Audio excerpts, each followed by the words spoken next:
Good evening. Good evening. I'm here for a few reasons. I'm going to start with the eldest person in the room. It's almost 11 o'clock. It's 8 minutes to 11 o'clock. And this man is 80 years old. This is ridiculous. I brought it to the attention of some of the council members who advocated to try to have him come up for the public portion. Councilman Khalid, they should have never made you president. You are horrible. You have no control. For former Council President Davila to act out of order and practice no decorum whatsoever, yelling back and forth, is disgusting. When you guys love to tell us to stay in our lane, don't yell back and forth, you do the same thing. The head is horrible. How do you expect the tail to do what the head is not doing? This is ridiculous. Absolutely ridiculous. This man is one of the residents that is from Alexander Hamilton, that lives downtown, that constantly gets ticketed, that sits in his car on hot days for 3 and 4 hours at a time waiting for the meter maid to pass. What if he has a heat stroke? You know my biggest issue with Paterson? They always got to wait for somebody to die to do something. Does he have to die in the fucking car before you guys take the initiative to say, hey, look, we're going to do something and get some decals down here? He's 80. This should never happen. It's absolutely ridiculous. And you sit and you look down. You're so disgraceful. You don't pay us any mind. You know what you think about? Saying thank you. Next person. Screw you. Because I'm going to take my time. This is ridiculous. Mr. Leroy, you have something you want to add? Well, I don't have that much to say. All I just want to say is you got to do more about these parking meters and parking places, because of the fact I have transportation. I'm on Social Security. I don't get that much. But when I pay all these tickets out, I don't have about $10, $20 in my pocket for the rest of the month.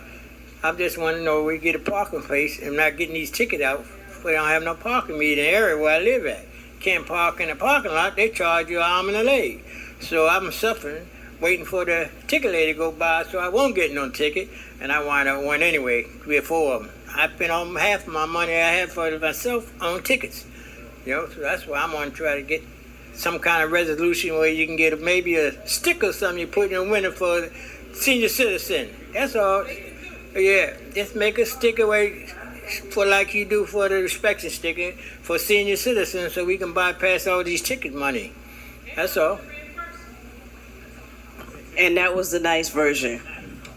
Next issue that I have, Jalen, she's here as well for the same issue, for the parking issue. And I'm going to keep bringing residents down here until it means something to more than Councilman Jackson and Councilman Mims. I don't know who else cares. I really don't. Second issue, I'm going to try to be nice, but the letter Mr. Gilmore spoke with regards to that's going around.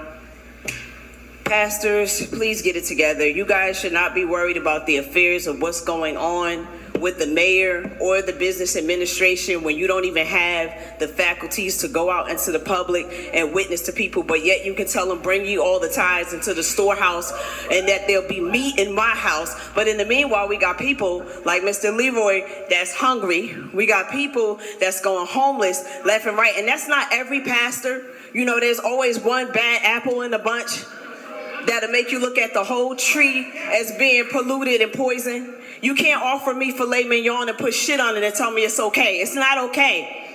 It's not okay. You guys got to do better. And I'm not even talking about the council. I'm talking about the pastors now. And I'm a preacher's kid, so I could go there like that. And I'm going to go there like that. And I don't care who gets offended. Pastors, stay in your lane. Pastor Lagarde, we thank God for you because you actually be out there in the streets with us. But these other fake Negro pastors and Paterson that do nothing to bring people off the streets to get them to get salvation, and you're only strong in the 4 walls. You're not strong in the street. We don't see you in the first ward. We don't see you praying for people. All we do is see you fake prophet lying on Sunday mornings. Knock it off. Stay out of the business administration. Stay out of Andre's business. He's already polluted and corrupted enough. For the pastors, you already know you're going to have to give an account to God. We expect this from people in the street. But there ought to be more spiritual responsibility, more spiritual morality. Get your shit together. Thank you. Next speaker, Madam Clerk.